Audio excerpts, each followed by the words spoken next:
Well, good evening, everybody, and welcome to our very special post-election On the Move webinar. I'm sure some of you were up late last night, so you're probably a little bit tired. We are going to do our best to keep you awake. So let me welcome you all, and then I'm going to introduce our host. My name is Adrian Day, by the way. Introduce our host, Rich Checkan. He is the president, COO of ASI, which is a very well-respected coin dealer based in Rockville. I've known Rich, decades, over Yes, 20 we'll years. just leave it there. Yeah, we'll leave it there. So anyway, over to you, Rich. All right, and my co-host is His Eminence, Adrian Day. What can I say about this man? We've known him forever, is the way I'll put it. And he is an amazing asset manager, an economist, someone who absolutely I turn to at times to make some clarity in the markets. We've had a good friendship. We've had a good professional relationship for many, many years. I value that dearly, and love the fact that we get to spend time, right now, 6 times a year, doing these webinars where we get to talk to amazing people like our guest, Dan Denning. I don't know. Let me see a show of hands. How many people are familiar with Dan Denning? I didn't see a single hand go up, Dan. So no, Dan is amazing. I'm sure our audience is familiar with him. I could tell by the turnout for this webinar. He's been in the financial publishing industry for 25 years now or longer, I would say.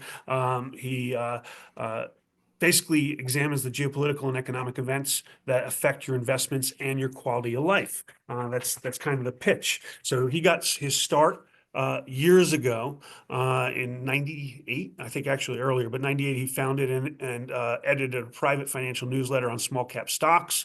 Had over 35,000 subscribers. In 2000, he became the editor of Strategic Investment. That was the flagship publication of our friends in Baltimore, Agora Publishing. After spending 3 years in Paris and London from 2002 to 5, he relocated to Melbourne, Australia. That's really where I started to get to know you, I think, when you were in Australia. I didn't know you deeply before then, but he was the publisher and founder of Port Phillip Publishing. It's now Australia's largest publisher of independent financial advice. And he moved on from there to London, South Bank Investment Research, and the Fleet Street Letter, which I worked with him on number of occasions there. And now, and for a number of years, he's been working with Bill Bonner, kind of the brain trust of Agora. Him, Tom Dyson, and Bill Bonner are working through Bonner Private Research, which I'm telling you, I know some of the folks listening tonight are subscribers to Bonner Private Research. Others may not know about it or are not subscribers. I encourage everybody to become a subscriber. The content is off the charts. The daily commentary makes you think, and it makes sense connecting the dots, as they always say all the time. But also the portfolio commentary for the paid service is absolutely outstanding. I just saw another one come in tonight from Tom. So, Dan, welcome to the show. We're so happy to have you, and I think you're a perfect guest post-election. Oh, thank you, and thank you for the introduction. I was thinking when you were reading all that when you first broached the idea of coming on the show with you and Adrian, we weren't sure whether we should do it before or after the election, and I'm so glad we did it after because there's a lot to talk about. Yeah, there's no question. And I don't know about the audience. We were talking a little earlier. I am just flat out astounded that we have any sort of clarity tonight. I was fully expecting to come here tonight and talk about a whole bunch of different scenarios about what may be, because we had no clue as to who the president was, what the composition of the House, the Senate, and the governorship across the nation was going to be. We have a pretty clear indicator now. So we'll kick things right off. We've got Donald Trump in the White House, soon to be. We've got Republican control of the Senate, and it may take days or weeks to determine which, if either party controls the House, but the Republicans, I think, clearly have made some gains there for sure. How do you see this playing out, and what does this Republican-leaning government mean for gold and silver? And I'm going to start there. We're going to get to the economy and the market, I would guess, but for gold and silver, because today, post-election, we saw a massive drop-off in gold and silver. What do you think this means for gold and silver going forward? Well, I was delighted that it happened, and in fact, I wouldn't mind if it happens a bit more for the next couple of days, because the note that Tom sent out today to our paid subscribers was called "Accumulate on Weakness," and we hadn't seen a lot of weakness in gold and silver recently. You know, No. I think there was a confluence of forces that were driving them higher. One of which was this BRICS meeting in Kazan, which was in late October. There was a lot of speculation that they would announce something related to a gold-backed unit. That didn't happen, but even when that came out at the end of last week, the gold price didn't sell off then. Yeah. You've seen interest rates move up, and gold had sort of stayed strong despite rising interest rates, which isn't always the case. So for me, I went back and looked and saw that during the first Trump administration, I should say, gold was up almost just over 65%, you know, from $1,200 to $2,000. Now, there are reasons for that, which were related to the profligate spending that took place under Trump's first term, and some of that was COVID related, and some of that was just a lot of borrowing by the government. But what we're telling readers, and I'll tell them Friday when I write to them, is you should accumulate on weakness for a lot of the reasons I'm sure we'll talk about today. And I can probably confidently say that unless it's you guys specifically, most investors probably still don't own enough gold and silver. So I would look to buy on weakness, which I know I told you privately several months ago. I was hoping for a dip, and it was like $600 ago. So I'm We got a excited dip, about but this. not back to where we were. Yeah. No. So, what are your thoughts, Well, Adrian? well, Dan, let me just ask you this, if I may. Since we started on gold and silver, obviously we had huge drops today, and we've obviously had also drops over the last week. What do you see? What are the main reasons for gold and silver decline so much? Because it did come as a bit of a shock to some people.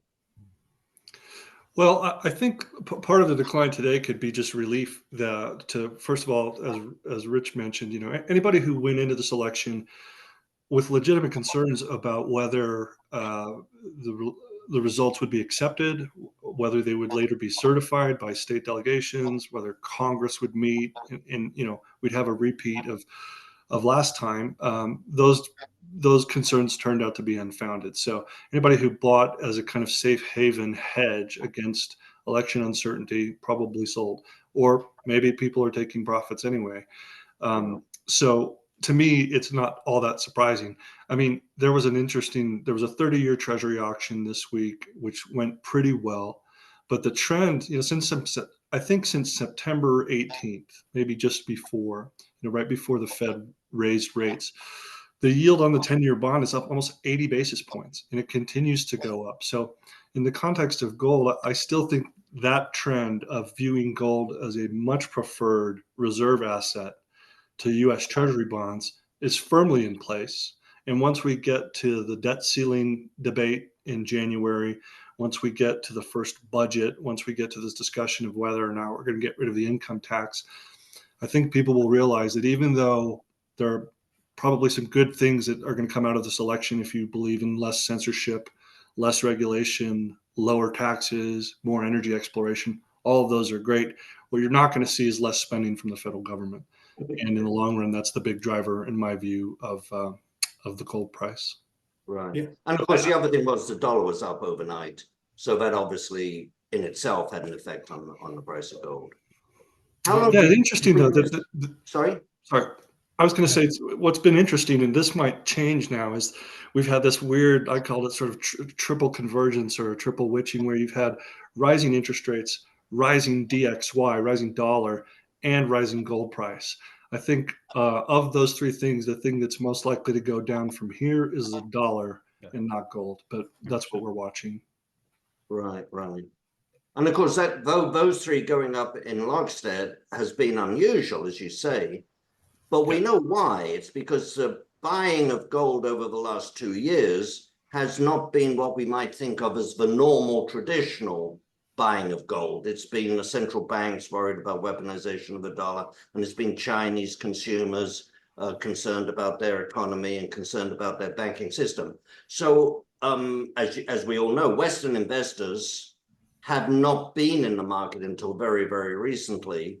And so the normal sort of, the normal economic factors, like lowering interest rates and lower dollar, didn't come into play with people's, with the thinking of people who did buy gold.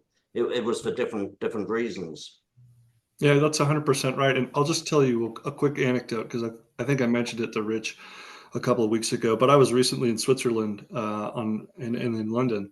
And when I was in Switzerland for a holiday, and I was sitting at a bar in this hotel in Zurich, and I was sitting next to an American who was retired and traveling the country with his wife. And he turned out to be a financial planner.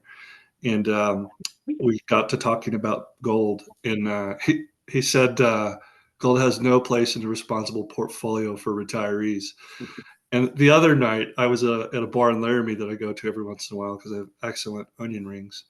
And I again found myself sitting next to a baby boomer era financial planner who, when he found out that we had a 35% allocation to gold in our asset allocation strategy, said that we were being irresponsible in our responsibilities to our customers, and couldn't believe it. So we are so far away from a retail mania that's why I'm confident that you of course have price risk when you buy, but I see this dip as a chance to accumulate, because there's just still so many people who don't understand the shift that's going on right now. Sure. Yeah, well, the people that believe in gold, not obviously the two people you tend to meet, when you're out dining, but the rest of the people that believe in gold usually look for somewhere around a 10% allocation, and the worst case typically is a 5% allocation. I want to say, correct me if I'm wrong, if somebody's got the figures, but I'm pretty sure worldwide the allocation to gold in portfolios on average is somewhere between 1 and 1.5%. There's a lot of upside in this market for gold. There's no question. Yeah. You gonna say Bank something? of America did a survey. Now, this was just US. Bank of America did a survey of financial planners, advisors, and brokers in the US. It was a few months ago, admittedly, but 78% of respondents said they had, in their clients' portfolios, they had between 0 and 1% allocated to gold assets. And I'm willing to bet that most of it was closer to 0 than 1. Oh, that was padded. Yeah, and most of it was probably in an exchange traded fund because it's easy for them to buy. Sure.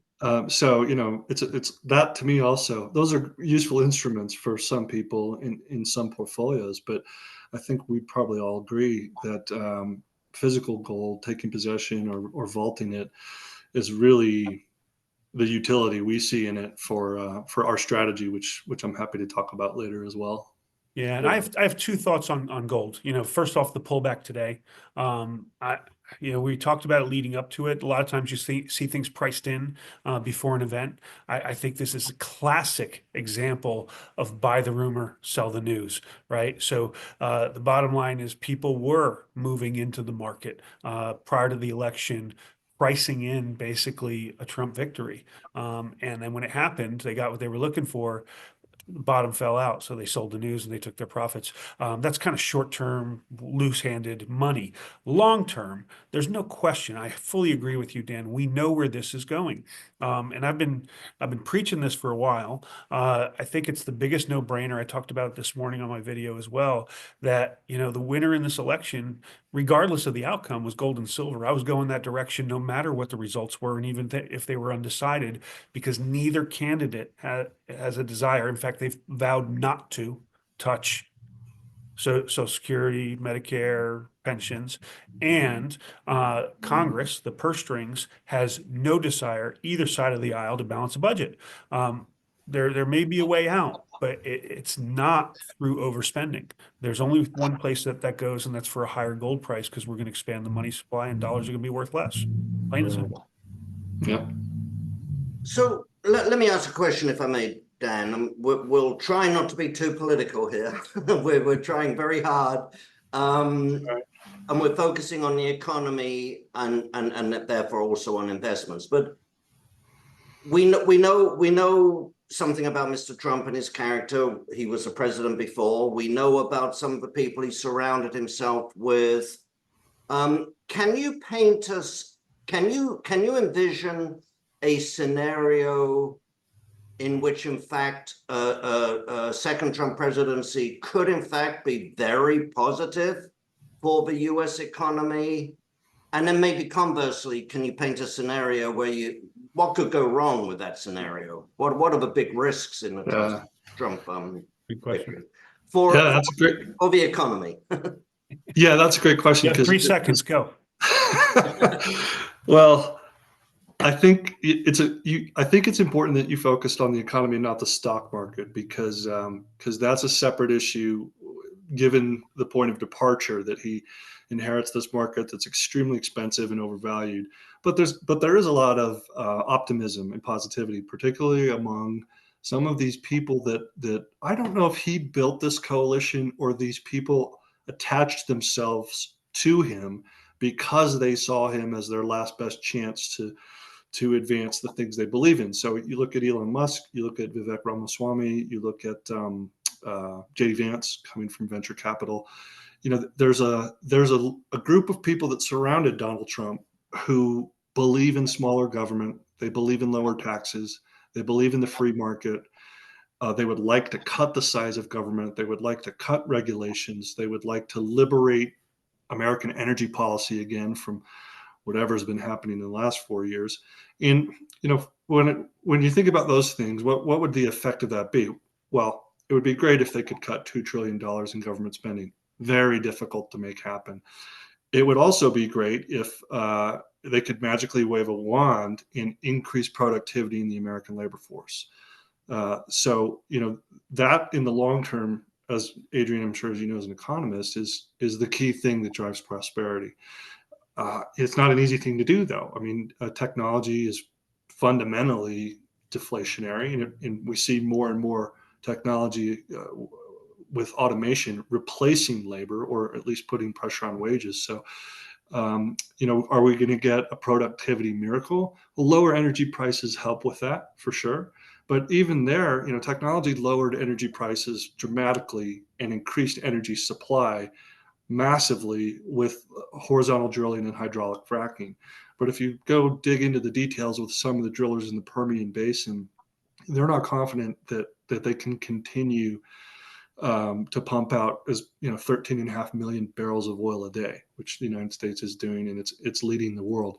But in the big picture, if you got lower energy prices, less government spending, some magical increase in productivity, business formation, maybe lower interest rates as well, yes, there's a scenario where GDP is driven by the real economy and not by $2 trillion in government borrowing. And that would certainly be much better for the debt, the deficit, and for ordinary Americans than keeping GDP high because the government's going into record amounts of debt. That's the flip side, is that we have a proprietary index which we call the Doom Index, which Bill Bonner named it several years ago. And it was driven by the idea that government statistics were manipulated for political purpose. Mostly they were lagging indicators, and they measured the flow of credit and finance into Wall Street. They weren't measuring the distribution of goods and services, the movement of people, goods, and services in the real economy. So the Doom Index we created to be more real time and to measure energy in the real economy. Our index has been in contraction now for almost all year. What it indicates is moderate contraction in the economy. I would bet you a gold coin, or maybe a silver dollar, that starting tomorrow, all the official government data suddenly becomes much more ominous or recessionary, and you see a lot of revisions to the data published in the last 2 or 3 months that was supposedly positive. So to me, the scenario is that we're going into a recession. It could be quite severe. It could be compounded by a steep fall in the stock market, which obviously affects government tax receipts as well. And so you get a perfect storm. So that's the downside. Yeah, and I mean, I don't know about you, but I mean, I see a recession I think the US economy is basically already in a recession, and it's going to be clear by the end of the year. And of course, that's before Trump even takes office. Yeah. To me, one of the most important things you mentioned, you talked about productivity, and then you talked about new business formation. My gosh, if they can cut regulation and just make it easier for people to start and operate small businesses, that would have a phenomenal impact on the economy. I mean, I'm sure we all know, business formation in the US has declined sharply in the last 4 years, but even over the last 20 years, it's been heading steadily downwards, on a per capita basis, worse than China. And that's astonishing when you think that these days, with people working remotely in the internet, it's sort of easier to start your own little business. It may not be a business that employs many people, but it still counts as a new business. If I start my own podcast, that's a new business, if I incorporate it. And so it's easier to start a business, and yet the number of businesses being formed is going down. I think, to me, that would be one of the most prospectively optimistic, if that's such a phrase. One of the best things that could come out of this is if they could just make it easier for people to start businesses. And by making it easier, I basically mean get out of the way.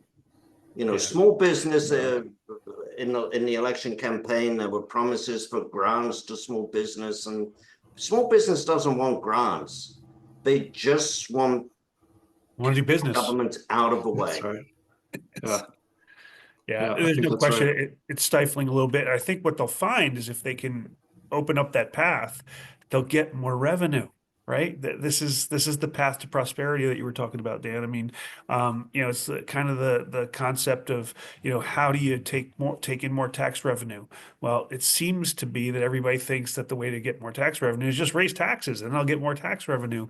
And we all know that that's completely and utterly counterproductive. The way to get more tax revenue is to lower the regulation, lower the taxes, get out of the way. You'll get more revenue because more people would be doing meaningful business as a result.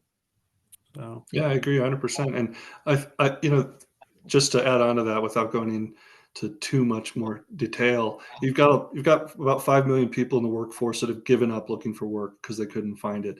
You also have people who are at or near retirement age, 80 million of them in the baby boomer cohort, who may need a second income in retirement, especially if the investment income they get from their portfolios is paused, or we have what I think we'll have is 10 years of flat or negative real returns in the stock market. Then now, with some of the tools that are easily available for those retired people, this is the upside of AI, is it becomes much easier to get into business for yourself now. And you don't need, it doesn't need to scale in the way that they talk about it in all these other industries. You don't need to become IBM or Starbucks or Nike. You don't have to build an empire. You just have to build an army of customers who support you. And so there's a case where that might happen. Also, if people just feel a little bit more optimistic that the rules aren't going to change on them all the time, that it's impossible to plan when every month there's a new treatment of taxes, or you have to file this report with the IRS or the Treasury, or the state requires you to do this, that, or the other. So any modest improvement in the regulatory requirements should result in people saying, well, I'll give it a shot. And like you said, that generates jobs and it generates revenue. So let's pull on that thread a little bit. The next question, if it's okay, Adrian, I'm going to jump there. We know where President Trump stands, right? We got tariffs is a big part of his plan. Ending the income tax is out there, right? You raised that in some of our backdoor discussions.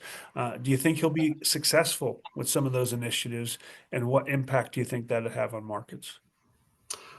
Yeah, I think to channel Bill Clinton, one of our favorite politicians, it depends what you mean by successful. He's going to have a majority probably in both houses of Congress. So whatever his agenda is, he ought to be able to advance it to the extent that it requires legislative support. He's not going to be able to get rid of the income tax. I did a little research, and prior to 1868, 90% of the federal government's revenues came from taxes on alcohol, beer, wine, and tobacco.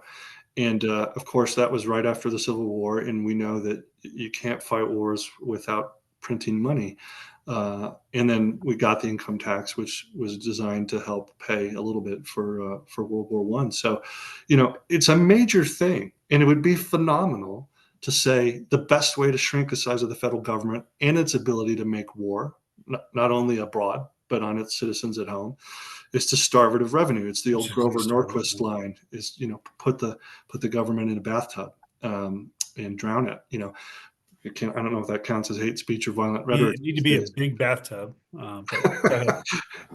Well, so I don't think he'll succeed, but I do think he may have inadvertently opened the door to something that could happen, which is a national sales tax. That's how his tariff policy was characterized by Kamala Harris, saying that it's effectively going to increase prices on textiles, electronics, and imported goods for U.S. citizens. J.D. Vance says that's great because it means we'll start making that stuff here again instead of, doing what we did with NAFTA in 1995 and China joining the World Trade Organization in 2000. There's no reason we can't make those things here and pay good wages to people who make them. That's a national industrial policy, and we haven't had one of those in a long time. And I'm not sure we should either, to be honest. But I think the chances of making that kind of change are not good for him in the first term. In this term, if J.D. Vance gets elected president 4 years from now, maybe if he gets a third term, we have issues. Yeah, no, that's a fair point. But I think nothing against Donald Trump, but that means our system's broken now. Yeah, just for those who I'm wearing my Constitution tie, by the way, in honor of the election. It's the only tie I have in Wyoming. We the people. We the people. Yeah, very nice. So I thought it was a red tie for President Trump.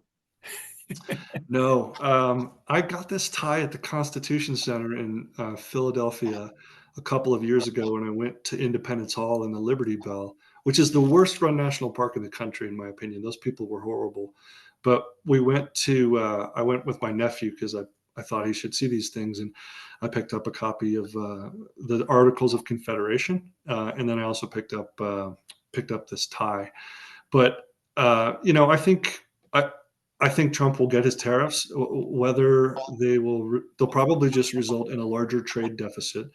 And my view is they probably will result in higher prices for some goods and services. Whether or not that triggers a manufacturing reshoring, it's going to take a couple of years to see. Yeah. I think they are inherently inflationary, clearly. When a business gets raised with or gets hit with a higher cost, they don't just say, okay, I guess we're going to lose money for a while. They raise the prices and the consumer pays for that. So, tariffs, I don't know. I'm a bigger fan of free market movement. Let the markets determine what prices should be as opposed to dictate things and who should make what and whatnot. But I see that as inflationary. I see, the end of income tax, even if it's possible to get it done, as inflationary, because what he's not going to do, or what Congress is not going to do, is stop overspending. This to me seems to be the crux of the issue, and it's a sickness for both parties. Yeah, spending is obviously the first thing. Yeah, you're absolutely right. We have to go spending. I mean, my concern, I'm not a fan of tariffs at all. And I know we've talked about, we've had a lot of talk about tariffs. And are we talking about targeted tariffs on China, on national defense issues, or critical minerals? Or are we talking about, broader tariffs to reshore manufacturing and industry, which is, what Vance is more in favor of. But I think whichever way it goes, unless it's very, very, very few and very, very specific, to me, it's a negative for the economy. There's no question about that. And the bad thing also is, they're not going to pick a number. They're not going to raise $700 billion from tariffs and say, oh, well, let's cut other taxes by the same amount. that's not the way it goes generally. And Paul just wrote in, you might want to, while you're covering this, he says if tariffs proposed by Trump are enacted, won't there be retaliation from the tariffed country, leading to a trade war and overall reduction in trade and economic growth? Absolutely. And we saw that. That's why I'm against tariffs, period. We've watched this movie before. Yeah, I mean, that's what happened last time. Tariffs were raised on China. China raised tariffs against us. We raised. Well, I was thinking of the 1930s. What's that? I was thinking of the 1930s. Well, it happened last term of Trump. Yeah. Oh. Yeah, I like what you said there, Adrian, because I went back and looked up Smoot-Hawley, which many of the readers will know were the Depression era tariffs that many people say made the Depression worse and compounded it because of the things we're describing here. That it led to a lot of tit for tat other tariffs, which ended up slowing growth and raising prices. So it was a double whammy. That bill originally passed or was passed by the House in May of 1929. And of course, by October, the stock market crashed. And then when the bill became law after the Senate passed it, it was in 1930. And that accelerated what had primarily been a financial catastrophe. Then it became a wider economic issue. Bank credit collapsed and all these other things happened. But the only way to thread the needle where it might be a positive for certain investors in certain industries is if Trump carries on what the Biden administration actually did say they were trying to do with microchips or with building out the nuclear supply chain or building out the supply chain in these critical minerals and metals, which we have to do, because if you need titanium from Russia to build your F-35s, or if you need chips from China to put in your guided missiles, and you start a trade war and you can't get those things anymore, then the war machine, the supply chain for the war machine becomes a real issue. But those industries are complicated, complex. They require lots of expertise other than just finding the minerals. Like if it was just a question of mining them in Wyoming or Nevada or something like that, we could do that quickly. Right. The other things we can't do quickly. So I think it's a fine line to say, okay, there's some red meat for the voters who wanted to punish China, but at a certain point it becomes extremely detrimental to our own national security if we're not prepared for the consequences. Well, we have to encourage the development, and as you say, it's not just the mining; it's also the refining of those different rare earth elements domestically. We have to encourage that in some way, rather than try to punish China, in my view, because that'll come back to bite us. And that might actually, that does stand a better chance of happening under Trump than it did in the previous administration, because the way the federal lands are managed in the United States, I know this because I've been in a sort of long-running feud with the National Park Service over some of their policies, a lot of which are being driven by not just the National Park Service, but the Bureau of Land Management and many of the other federal agencies that own a lot of the land out here in the West. And they want to manage it for conservation, for preservation. So you can't drill, you can't mine coal in the Powder River Basin in Wyoming anymore because of the BLM. And maybe we wouldn't be doing that anyway because gas is cheaper. But this is where less regulation from the federal government in terms of resource management could accelerate certain industries, one of which is rare earths, as you mentioned, and I'd say uranium and nuclear is probably the other. I mean, we could encourage. I mean, we need a nuclear industry in the U.S. So, I mean, that's a solution to cheap, reliable, and safe energy. Probably the best way forward for prosperity, if you ask me. But go ahead. Yeah, and so in order to have a good nuclear power industry, you have to have uranium. So there's different things we can do to encourage the production of uranium in the U.S. and in Canada, for that matter. Let me switch. May I switch gears a little bit? You can. First of all, let me remind everybody listening, but if you have any questions, are we getting questions come in, Rich? I do have a question. I'm kind of holding off right here, seeing where you're going next, but we're actually going to get to Charles's question that's up there as well. So. Okay, well, I encourage everybody to send your questions in. Well, let me just ask this question. and then we'll go to questions. So Dan, you, Tom Dyson, as well as Bill Bonner, of course, you've been in what's called maximum safety mode, really for several years now. Can you tell us what this maximum safety mode means? And when might you change that to be more, I guess, more aggressive? Yeah, no, it's a great question, and I'll handle both parts of it because we've tried to make it simple, not only for our own thinking, but so people can execute the strategy if it makes sense to them. So the first part is that in the past, when markets have reached these high valuations, which are traditionally measures of whether the market is cheap or dear, the market cap to GDP ratio, which some people call the Buffett ratio, is probably over 200% now because while we're talking, the Dow and the S&P made new all-time highs today. But on a valuation basis, which is relative to sales, relative to GDP, relative to the dividend yield on the S&P 500, stocks are more expensive now than they were in 2007 and more expensive than they were in 2000. You could also use Robert Shiller's CAPE ratio, cyclically adjusted price earnings. So there are other people who say, well, those things don't matter anymore. And they don't fit my argument. Well, that's exactly the sort of thing people say when they want to continue justifying a momentum trade.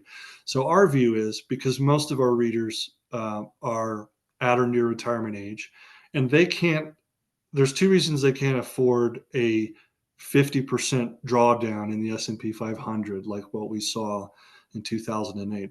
The first is to get back to break even from wherever you started, you need 10 years of above average returns in the stock market. And we've had those. And what history shows is, as I'm sure you guys know, is that you're kind of borrowing those equity returns from the future. So what you get when you get a mean reverting correction like we expect is you get a 10-year period ahead of you where, adjusted for inflation, the real return on stocks is either in this low single digits or it's negative. And if you're at or near retirement age, you can't wait 10 years to get back to break even. So maximum safety mode was designed to take most of your retirement assets and just take them out of harm's way by putting them either in cash in the form of T-bills, lower than 6 months maturity, less than 6 months, or in precious metals, gold and silver, and not trying to market time when the market's going to crash. And that's the second part of the question is, well, when do you know it's time to get out of maximum safety mode? So this was a Bill observation from 2018 that Tom picked up on, and he implemented it in his own life. And Bill just looked at the Dow gold ratio. And his observation is that if we live in an excessively financialized era where the growth of bank credit, of the federal government spending, of the balance sheet of the Federal Reserve, of non-bank credit, which was more of an issue in 2007. If those things are propping up asset prices, then you can't measure them in dollars to find out whether it's a good time to buy or sell. You have to measure them in real money. And the only real money around is gold. So the Dow gold ratio tells us whether gold is cheap and whether stocks are expensive. So our strategy is, there's only been 3 or 4 times where that Dow gold ratio has gone below 5. And that's when stocks have crashed and the gold price has gone up because of inflation. That's when we get out of maximum safety mode and back into stocks. Because I just want to make it clear that anybody who's studied the history of the United States in the 20th century, or the history of common stocks since the 16th or 17th century, knows that the best way to build wealth is to own shares in for-profit enterprises that deliver things people want. Like gold, we view as a way to save and preserve your capital. So the Dow gold ratio is a sort of macro market timing mechanism. And when that goes below 5, either through a combination of much higher gold prices or much lower stock prices, then we're out of gold and back into stocks. There's value there you can buy into, yeah.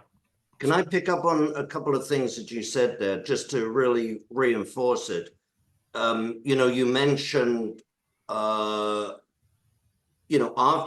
we've had a period of above average, historically above average growth in the stock market. Valuations are high, and so the probability, or the odds, if you like, are that for the next 10 years, we will have under average growth. And I think it's important that people realize when we talk about, risk and valuation, we're certainly not making a prediction on what's going to happen in the immediate term. So you can have high valuations with a lot of risk, and the market can continue to go up. So you're not making a timing prediction. But if risk is increasing, then people who are risk averse, and that will be people who should be people in retirement or close to retirement, you simply have to reduce your exposure. Even if the market continues going up, you have to reduce your exposure to assets that carry a lot of risk. And history has shown us over and over and over again. I mean, one example would be 1929, but another good, more recent example, of course, would be 1966, when you've had a very strong period of stock market growth for a 10 or 12-year period. Then the next 10 or 12 are probably going to be, lower than average growth. And most investors today, I would venture to say, are simply not prepared for lower than average growth in the stock market. They assume that the stock market goes up 10 and 12% a year. And I think they're misled. You guys talk about this a lot, in the free e-letter that you put out, that basically everything is mispriced, right? It makes no sense because we're pricing it in dollars. And I kind of talk about it as like a measuring stick. People that get our newsletter have heard this before. If you keep cutting off the end of your ruler, it's going to take more of those ruler lengths to measure your desk. It doesn't mean your desk got longer. It means the ruler sucks, right? And that's kind of what we're doing with dollars, right?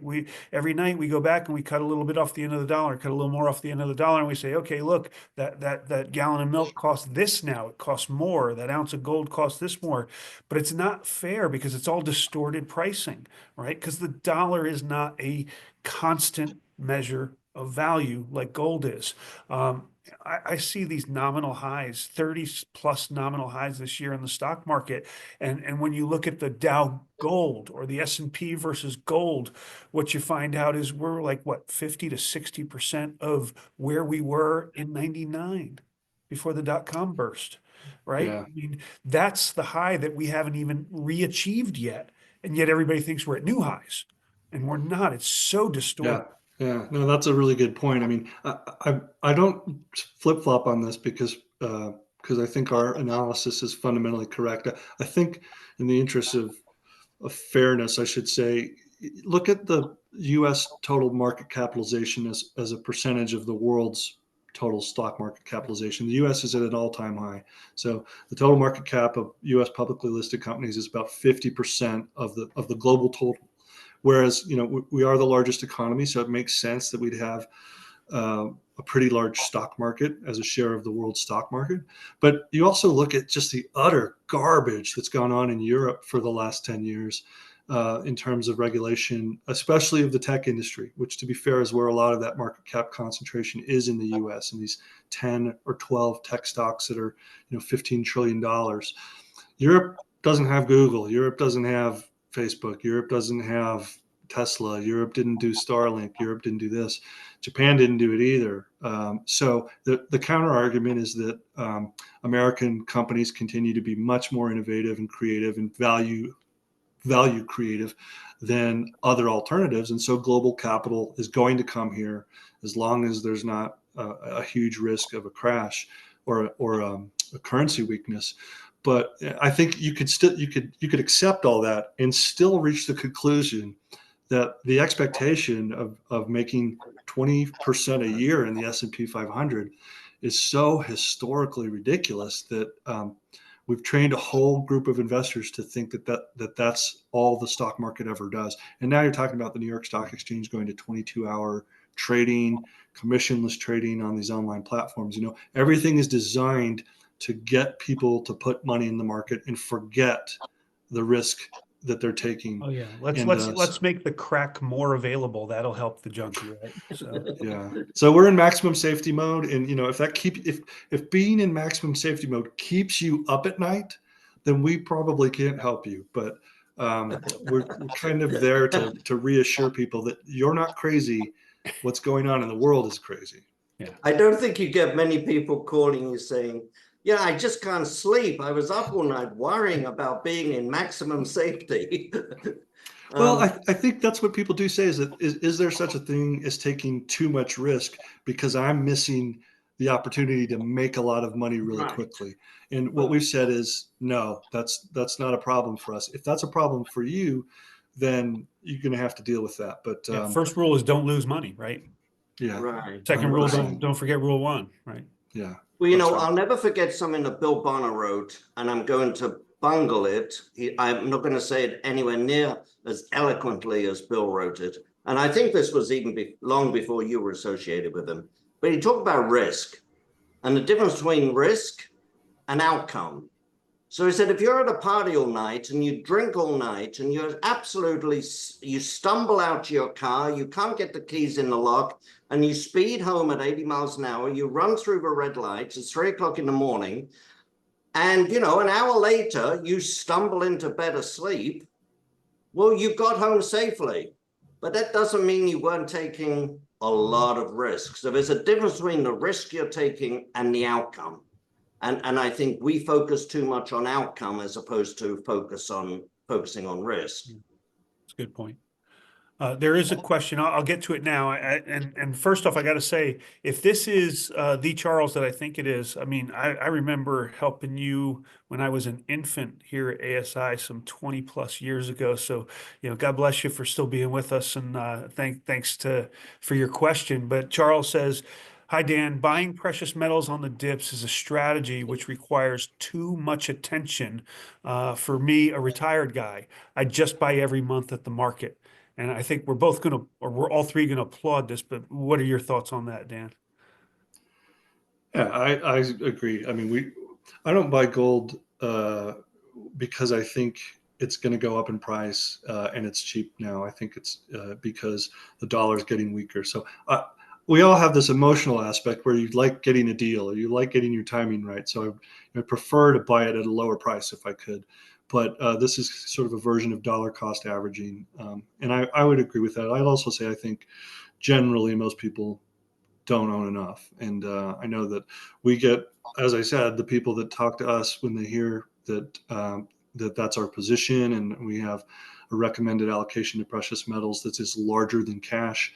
They do think it's irresponsible. I mean, that's what that one guy told me. So, but that's where you get when you buy based on the worldview that we have. So I think Charles is onto something there. Yeah, we don't know where the market's going. I mean, last week we were going to the moon. Today we're going through the floorboards. Day to day, who the hell knows? So I'm right there. Dollar cost average, buy on a set schedule. Sometimes you're going to catch the dip. Sometimes you're not. It's long term. People much smarter than me have proven that you're going to have a better long term benefit if you just take emotion out of it and work a plan. So good for you. If I may add, I think an awful lot depends on the kind of asset you're buying and why you're buying it. So if we're talking about gold as a defensive asset, as a savings, as an insurance, dollar cost averaging makes one heck of a lot of sense.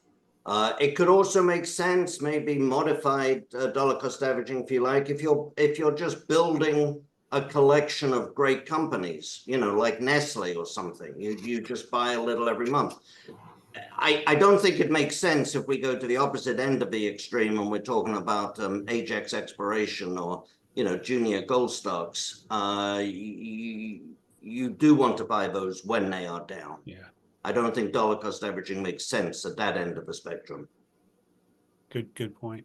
I have one other prepared question. I know Henry's in with one and want to get there, but first I'm going to ask one other question because it was asked by a client ahead of time. I know everybody's kind of thoughts on this, but I'll put it out there so everybody can hear the answer. So a good client of ours wrote in. He said in his recent video and book, The Great Taking by David Rogers Webb, he makes a rather compelling and startling case that in a major catastrophic financial crisis, the US government now has the power to essentially confiscate our money and other assets due to subtle, below the radar changes made to the Uniform Commercial Code over the past decade. Does David Rogers Webb thesis seem plausible and accurate based upon his interpretation of the current laws? So real quick, we'll go around. I kind of know where everybody stands on this because we had it ahead of time, but I guess we'll start with you, Dan. Is that okay? Yeah, my understanding is what he describes, which is understandably terrifying for a lot of people, isn't technically correct. I'm not a securities lawyer. I did ask one who. Did you stay at a Holiday Inn Express last night? No, but I did stay up late watching the election. But You're not alone. I mean, we got this question a lot as well. We researched it, and I said, look, I don't think it's the sort of thing you can take reasonable preparations for, even if it were true. I don't believe it to be true, and I think the solution that we've taken with a minimal exposure to stocks and a maximum exposure to cash and gold is probably the most prudent thing you could do if you were worried about this sort of thing. Yeah, that's good. Dan, didn't you write an article on this, if I remember correctly, a couple of years ago? We got asked about it a lot, and so I did some research and wrote about dematerialization and some of the issues he raises about really whether you can prove that you own something, and if a custodian or a third party can just seize that asset, Right. lay claim to it. And like I said, I didn't feel confident in giving an opinion as a securities lawyer, but in terms of a risk management question about how to manage the risk of not having something that you think you own, I don't think there's a reasonable precaution you can take for his scenario, and I don't think the scenario is correct either. I'm just thinking that might be something, if you agree, it might be something we link in the follow-up. You know, we always do a follow-up to this afterwards. Oh, yeah. Send an email to everybody.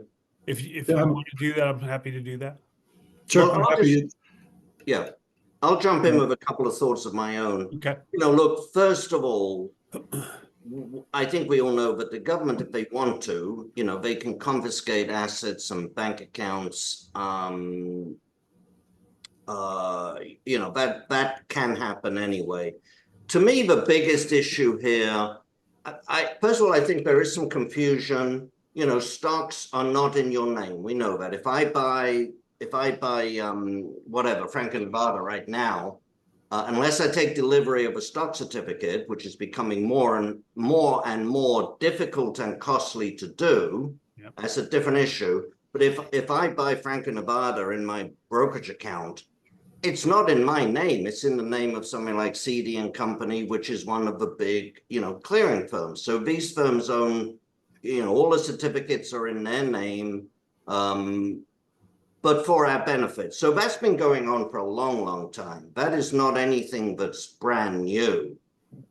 I think my biggest concern with this is just from a practical point of view. We have a lot of people say they want to take delivery of all their stocks in certificate form, you know, and you know, that's okay if grandma left you, you know, $1 million worth of AT&T, but you want to hold forever, you know, just keep it yourself. But I don't know if anybody has any concept of how difficult that is if you actually want to buy and sell stocks occasionally.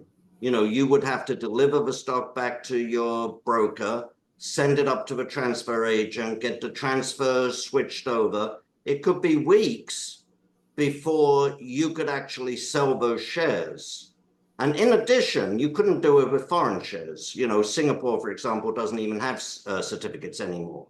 So most foreign stocks, you couldn't take delivery of the certificates anyway, even if you wanted to. So I guess what I'm saying is, from a practical point of view of managing a portfolio of stocks, it just is totally impractical. Yeah, two quick thoughts there, just following what you're saying. I think we see it going the opposite direction, with smart contracts and the blockchain. I think this is going to happen differently in the future, and it's not taking delivery of your stock certificates. It's going another direction. But two, I think Dan was focusing earlier on the positives. Let's create opportunity to grow the economy, not focus on the negatives. And I'm the same way here. Let's focus on, the positive ways to protect your wealth, to make money, to grow your wealth, as opposed to, oh my God, what happens if? I think let's stay on the positives, and you'll probably be a lot more profitable in the future.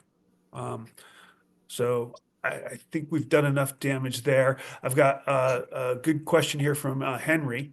He says, with regards to a recessionary correction, many stock analysts assure investors that they just can't see a drawdown due to the massive Fed intervention and stimulus, essentially using the same playbook during the pandemic recession, which led to record prices in most indexes shortly after. I would love to hear your thoughts. Yeah, I mean, It can't happen, right? well, in some ways, it's a sort of triumph of Ben Bernanke and Janet Yellen and Jerome Powell that there's a generation of asset managers or investors that believe the Fed will not allow the stock market to correct. Stock market And put. yeah, and I think over time, the market is stronger than the government, and the market is bigger than the regulators. So it's never stopped. It's never stopped it happening before in the Fed era. And in fact, our contention, and this was Tom's phrase, not mine, but I love it, is that you needn't forget, and you can't afford to forget, that everything they've been doing really since Greenspan lowered interest rates to 1% and left them there for a year in 2004 and created the housing bubble. Everything since then, from a monetary policy point of view, is a giant financial experiment. They have no idea what the outcome is going to be. They write research papers about it. These people are paid to advocate on behalf of the central bank and its policies. And these plans and papers won't survive contact with reality. So don't forget, if you want your money to be have a starring role in somebody else's experiment, then don't worry about the things we've talked about here. But I think whether the economy goes in cycles, central bank is somewhat responsible for that. And the important chart to look at, which I'll show on Friday to our readers, is rate cutting cycles. If we indeed get another rate cut tomorrow by 25 basis points, if you look at a chart of recessions laid over rate cutting cycles from the Fed, the recession usually begins after the rate cutting cycle starts. Absolutely. So that's where we are. We're just starting to have fun. Don't you feel like you are in the petri dish? You are part of the experiment right now. Thanks for that, Dan. You're going to cause me nightmares all night. Another thing, if I may, is that, we talk about, the Fed's going to keep on creating money and that's going to make the stock market go up. And we also know that with 401ks and passive investing, more and more money is just going automatically into the stock market.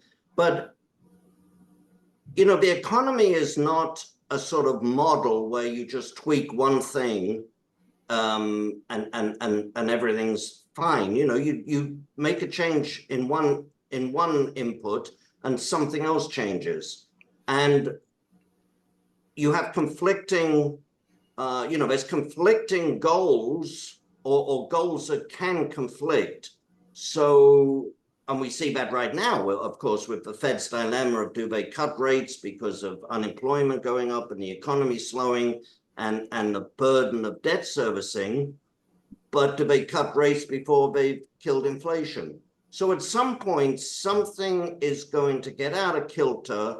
It's going to make, I don't know what it is. I have no idea what it is, and I have no idea when it'll happen. But when the market is so overvalued and the optimism is so lopsided, then the market is just set up for something. And again, I don't know what it's going to be. That's the beauty of a free market. I'm not planning it. I don't know what it is, but something will happen that will make the market deflate, if you like, and it might be an external force. It doesn't have to be an internal, but something will happen. These things don't go on forever. Good point. Any thoughts, Dan? Or on to the next question? No, I think he nailed it. That's spot on. Fantastic. All right. And again, encourage everybody to go ahead and send in your questions. I've got another one here from Dan. It seems that you have around 30, or Dan is saying to Dan, sorry, that was a little confusing. Dan, it seems that you have around 35% in gold. What about silver? Yeah, it's included in that allocation. We don't give personal investment advice because we can't. But what we've said is gold's probably a more efficient way to save because you get more bang for your buck. I like silver because I like the way it looks. You can see over my shoulder, I've got a little collection of silver bullets and artillery shells. And so as a collectible, I'm actually more interested in silver than in gold. But for a lot of people, it's also an easier way to start building a precious metals portfolio. Although I did see you guys had a special on recently. I think you were selling a tenth of an ounce gold coins, or that you have those in inventory. So yeah, we include silver in that allocation. We don't micromanage how much gold to buy versus how much silver, but I would encourage everyone to do whatever you can. Yeah, I'll add on top of that that we believe in gold and silver. I've been doing this 28 years now, and I've asked people for a long, long time, what is most important to you? When they come to us looking for precious metals, I'm like, well, why are you doing this? What's most important to you? Is it you're looking for wealth protection, insurance, hedging, or are you looking for profit motivation? And invariably, they'll say one or the other. And I'm convinced after 28 years that that's garbage, that everybody wants both, right? They want insurance, they want that protection, but they never want to see that price go down. They want to see it go up all the time. Okay. It's not really how it works, but I love gold for insurance. I love silver for profit potential. And I also love silver a little bit for insurance and divisibility. So I take a small portion of whatever I allocate for gold and insurance to silver. So in case it ever gets to the point where we got to barter in the street for a loaf of bread, I've got something that's a little more divisible, even less than that 10th ounce coin. So, we're giving these 10th ounce coins away for years to try and get people to sign up for our newsletter, and you get in the raffle and somebody's going to walk away with a coin. And 20 years ago, that was a $25 coin. Gold was $2.50 an ounce. I'm giving the same coin away now, and it's a $280 coin. And I'm like, that 10th ounce coin was worth more than the 1 ounce was back when I started doing this. So you can get some divisibility with gold, but even that's not there in the 10th. $280 is still a lot of money for little things. And I don't ever think we're going to get to bartering in the street for a loaf of bread. I think our society has evolved past that. I really do. I may be the only metals dealer on earth that doesn't think we're going to see that again. But I love silver for profit because it has those outside returns when they both start moving up. Last bull market, it was 650% in 10 years for gold and 1,000 for silver. But I don't hold that all the time for profit. I manage that, and when the market turns, I get out of the position. So, Adrian, any thoughts on silver? No, I think you both have handled it, but I will, if I may, name something else. Here we are talking about investments after the election. No one's mentioned bonds.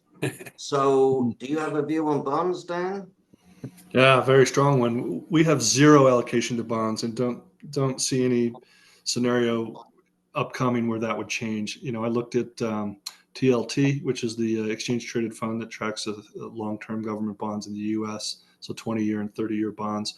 That's breaking down. A lot of people, I don't know who would want to loan money to the United States government for 30 years in an inflationary environment. So I know that I have some very smart friends who study corporate credit and believe that they can identify some excellent opportunities there. But I think for the generalist investor or the average retail investor, given our forecast for inflation, which is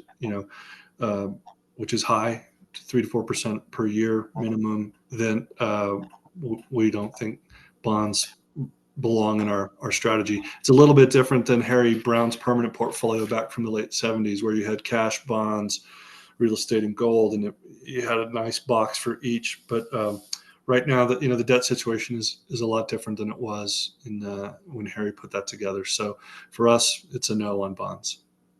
Yeah, I would agree 100%. And one thing people tend to forget is that bond cycles tend to be very, very long. They tend to be generational. So we went from 1980 all the way through to last year was one long bond bull market.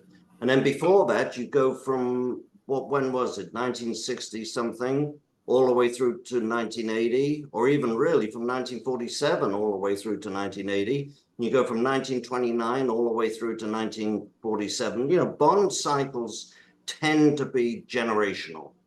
And so just as we had 30 years, well, really 40 years, we had a 40-year bond bull market, we could easily get a 40-year bond bear market. That's not unreasonable. But I think the main key, the main question is, you mentioned you don't want to lend money to the government for 20 years, 30 years, but you don't want to do it when all you're getting back is 4.6%. I mean, that just doesn't compensate you. That is a guarantee. You're guaranteed, in my view, to lose money after inflation and taxes. Yeah, negative real return for sure. So yeah, that's the great phrase by Richard Russell, the primary trend, which he used to describe the direction of the Dow with respect to Dow theory.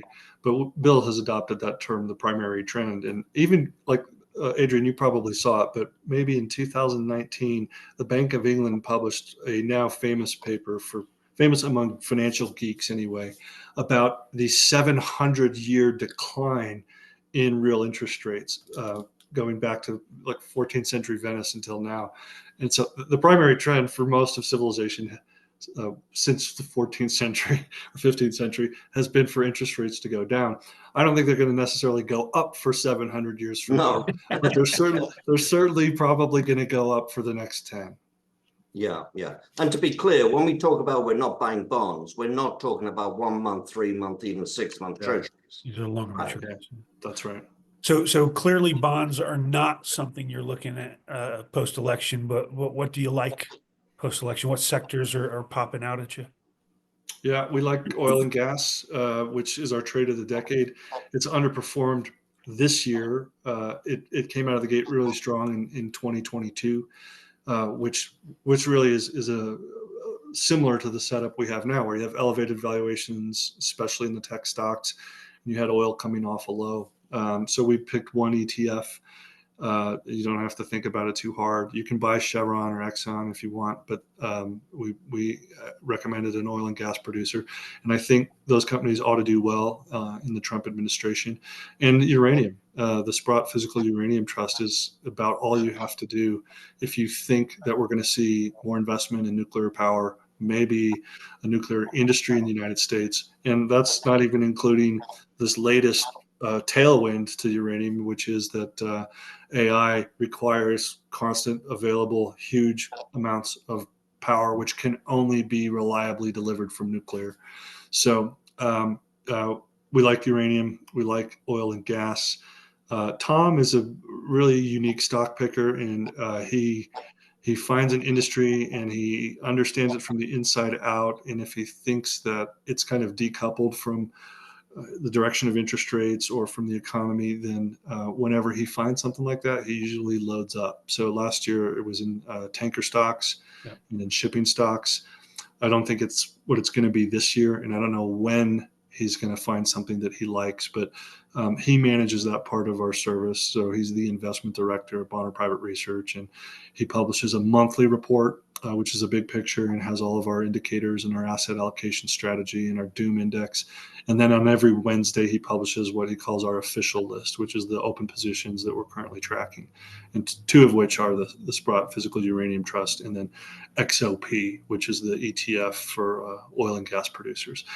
I would be worried about pharma and I'd be worried about media, because I think I saw something interesting today that said one of the things that RFK Jr. wants to do is ban advertising from pharmaceutical companies, which is, to my knowledge, I didn't know it is banned in many countries. And I thought that would be, I'm not generally a fan of banning things, but neither am I. And I got to tell you, before you go any further, that's some of my favorite commercials. I love hearing, I've got this itch on my cheek. If you take this medicine, it'll probably help your itch. And oh, by the way, death has happened. I mean, I love that stuff. But Right, they give you 100 risks, and then they say, don't take Exaplan if you're allergic to Exaplan. To Exaplan, exactly. Yeah, no How do I joke, know? Dick Tracy. Listen, Dan, may I ask you, talk about oil and gas, and you've sort of, I think you've answered the question, but I just want to be clear. You're not necessarily saying that oil and gas themselves are going up. You're looking more at the producers, whereas with uranium, you're looking at the commodity itself. Yeah, it's a good question. I think a little bit of both. When we put that trade out, the analysis was first based on the prior 10-year performance of the S&P oil and gas sector, which had been the worst of the 13 major S&P sector groups. So we thought, well, that's not going to be the case. It can't be the case that the next 10 years are as bad as the last 10. So now is a good time to enter into it. We developed that by saying a lot of this renewable energy investment, one, didn't create reliable baseload power, and two, was driven by subsidies and political policy, which we thought was stupid. And so we thought, well, that'll change. That narrative will change. And in the meantime, even though some of the energy groups forecast a decline in the use of fossil fuels as part of our fuel mix, we don't see that. We don't see it in the numbers. We see the world, using 100 million barrels of oil a day. And that's got to come from somewhere. And the United States has some world-class companies. They may have to go further afield to find that oil. They may have to go to the Arctic or offshore or in other places. But we thought, the simplest way for an investor with a 10-year time frame to execute that strategy was just to buy a bucket of oil and gas producers. So it's not necessarily a bet on $200 oil, because at a certain point, that's negative for the economy if you have energy prices that are too high. But we think it's indispensable and undervalued, and now is probably a good time to enter into that trade. No, absolutely. No, I agree absolutely. And you could easily see a scenario under President Trump with his drill. You could see a scenario where, and notwithstanding that most of these big fracking basins have peaked and are on a decline, but notwithstanding that, I mean, there's opportunities in the Arctic, there's opportunities offshore, there's opportunities, dare I say it, in some national parks. I mean, there's all sorts of opportunities, or all sorts of possibilities, shall we say, for increasing oil and gas production, even if the big fields that we think of, like the Permian, have definitely, and the Bracken soon, have peaked, and Bracken will soon peak if it's not already peaked, and decline. There's lots of opportunities potentially to increase production in the US. That's not necessarily good for the price of oil, necessarily, but would be very good for the producing companies. Yeah, and I think the gas story is similar, that to the extent that we're retiring in disassembling coal-fired power stations, natural gas is cheap, it's abundant, it burns cleaner. That's how the United States did reduce emissions as a policy goal, Of course, in the last 15 years. So we just thought the sentiment was so negative toward the sector, and so in contradiction of the sort of necessity and the importance of energy to every single major industrial economy, that it would be hard to well, I wouldn't say it would be hard to lose money, but over a 10-year time frame, we like the sector a lot. right.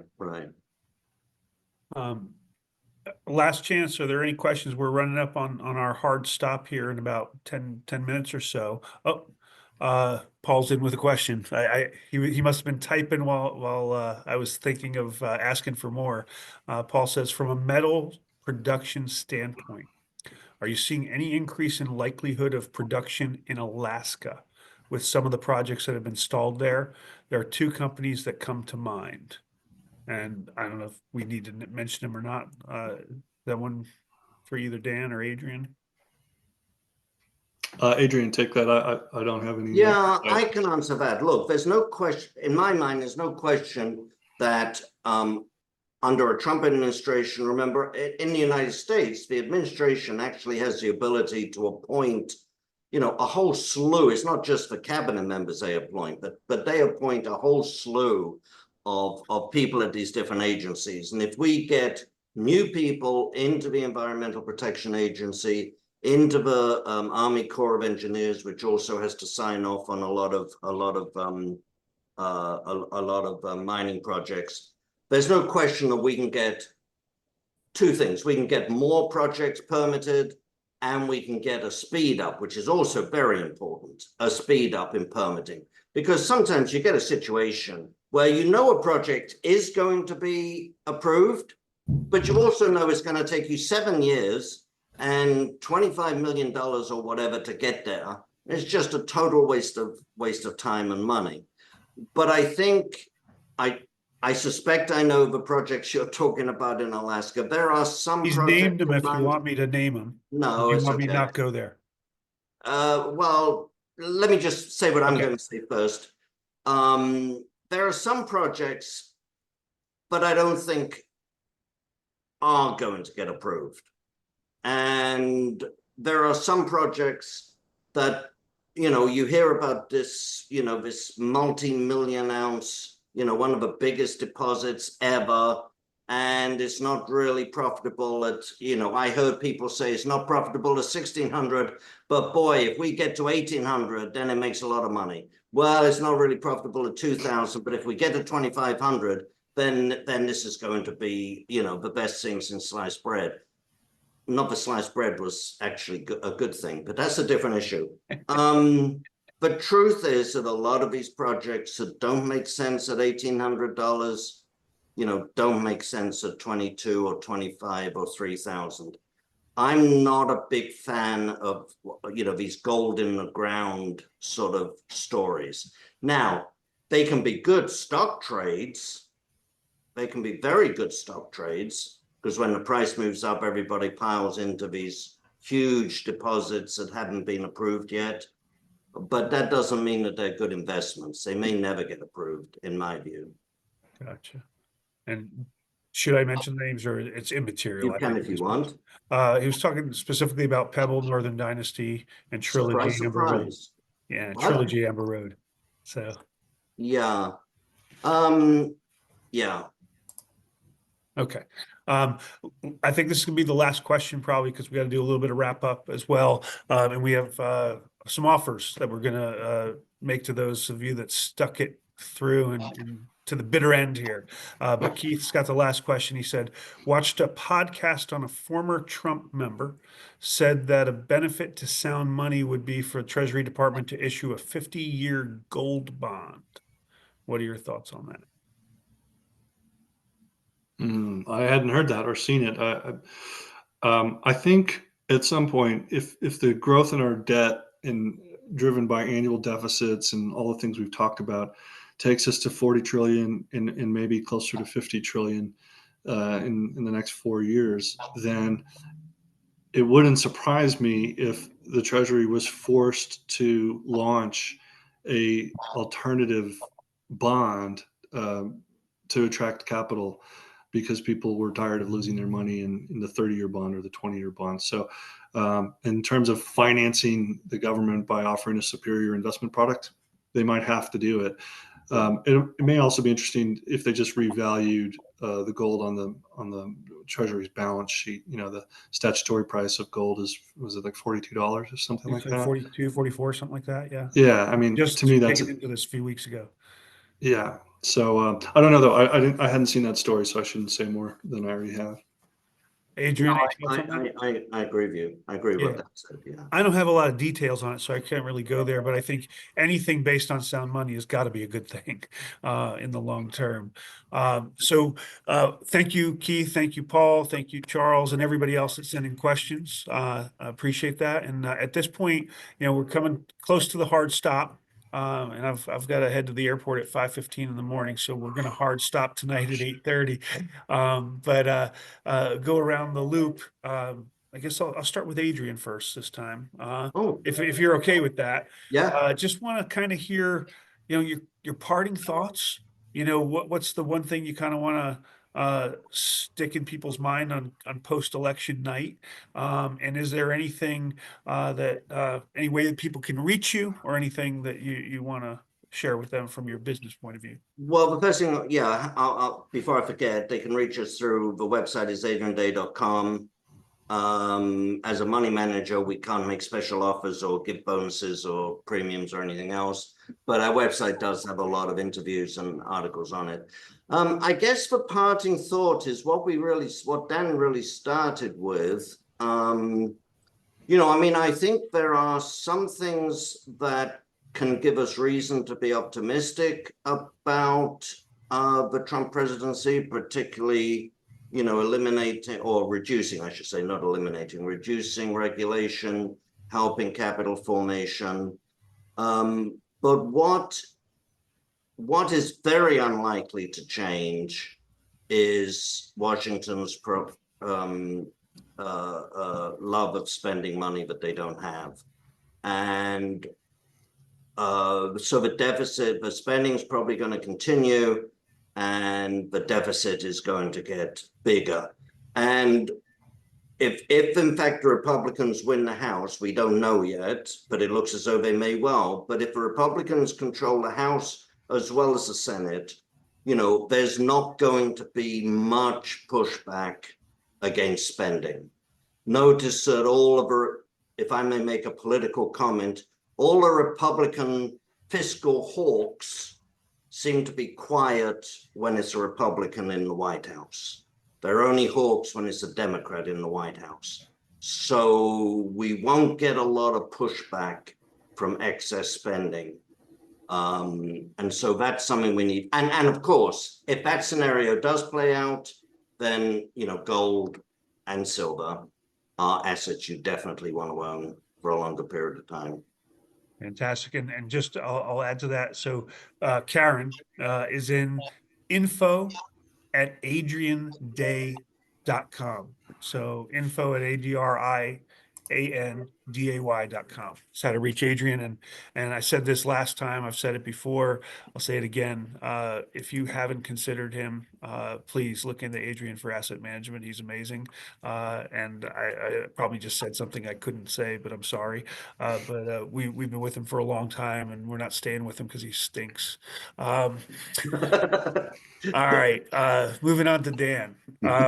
What are your thoughts? What do you want to stick in people's minds? How can people reach you? And is there anything you want to offer to them as well? So. Sure.